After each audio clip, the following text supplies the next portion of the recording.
Before I started, I just wanted to thank three major people who got me here on the stage. My mom for driving me. The AQ chapter of Pleasantville for being with me and seeking me out to apply for this scholarship, and Angela Nelson, and the entire P.E.O. New York State Star Scholarship Committee for inviting me to speak today. So thank you. It's really an honor. The most common question that I was asked when I came home for holidays this year was, have you decided what you want to do with your life yet? That's a pretty loaded question for an 18-year-old trying to navigate through their first year of college. I was too busy trying to decide which paper I should tackle first and how much an exam grade would affect my GPA, let alone think how all of this impacted my future. So each time I was asked, I'd simply laugh the question off and ask the person who approached me if they had the career they thought they had when they were 18.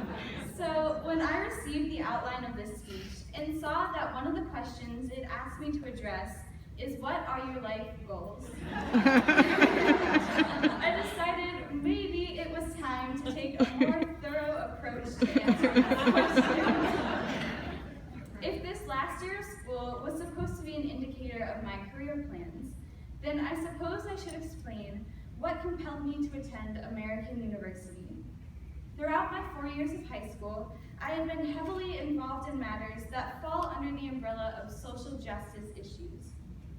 I went on mission trips and worked with migrant farm workers, wrote research papers on the U.S. immigration system, and advocated with members of my church and family for just wages and tolerable working conditions for migrant farm workers.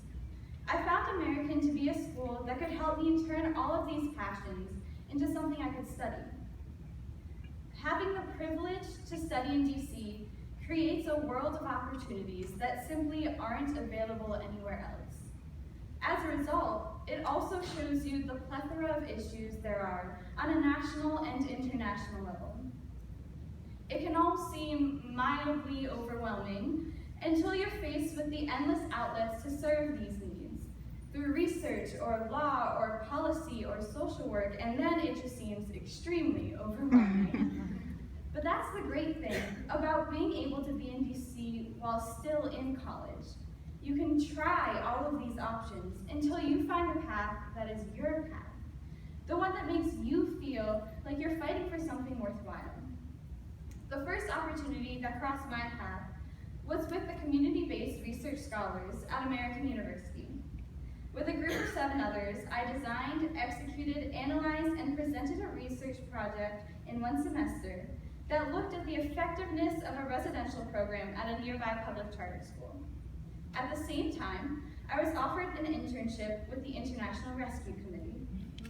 I worked with the Cultural Orientation Resource Exchange, whose mission is to help refugees adjust to the culture gap they experience when they come to the United States.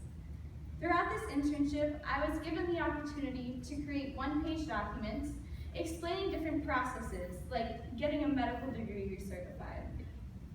These documents were later sent to refugee camps in several countries, including Turkey, Jordan, Lebanon, and Iraq.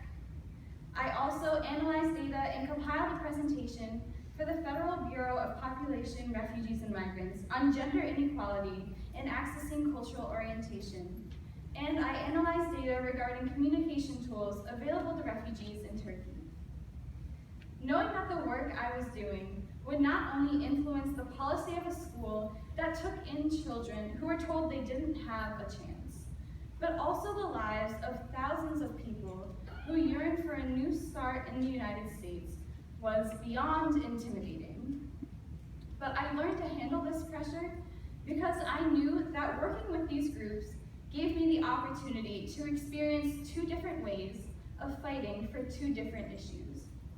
It gave me the chance to explore whether I had a passion for education reform, or research, or refugee rights. This experience was invaluable not only in the impact that I was able to make, but in allowing me to try new and different approaches to solving large issues. I was a approached by Franz Fravella and Joanne Galata from the AQ Pleasantville chapter to apply for this scholarship because of the work I did while in high school. But as a result of P.E.O.'s recognition, I was able to attend a university where I could start making a difference and trying out different options as soon as I walked through the door. So after this reflection, I'm okay with not knowing what my career goals are. Because all of you gave me the chance to spend the next 4 years at a school and in a city that provides endless opportunities to make an impact as I figure that out. And for that, I can never thank you enough.